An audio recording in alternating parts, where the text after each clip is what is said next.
আসুন মহিলা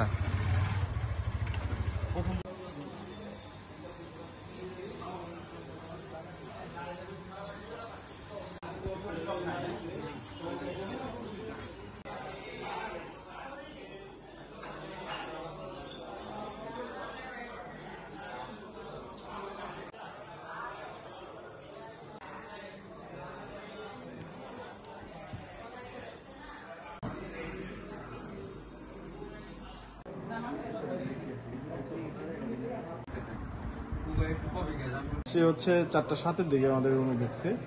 তো তখন ওরা নিচতলার ড্রয়িং রুমের গ্রিল কেটে তারপরে ঢুকছে। ঢোকার পরেই ওরা আমার বোনের বেডরুমের দরজা ভেঙে তারপরে হচ্ছে ওদের চাপাতি দিয়ে আটকাইছে। আটকানোর পরেই সবকিছু নিয়ে 4:46 দিকে বের হয়েছে।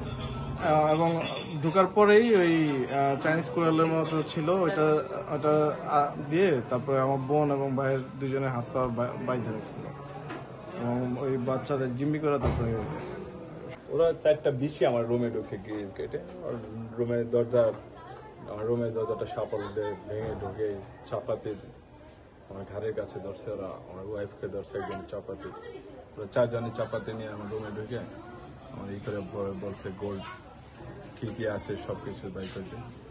পরে ওরাই আলমারি ভেঙে ওরাই বাইর করে সবকিছু নিয়ে গেছে এবং আমার মার রুমে থেকে ওরা মার নিচতলায় গিয়ে মার রুমে মা ছিল না, ওখানকার আলমারি ভেঙে সব গোল্ড ওরা নিয়ে পরে আমাদের হাত পা বেঁধে রেখে গেছে। পরে ওরা চলে গেছে। কয়টার দিকে ওরা 4:46 আমার এখান থেকে চলে গেছে।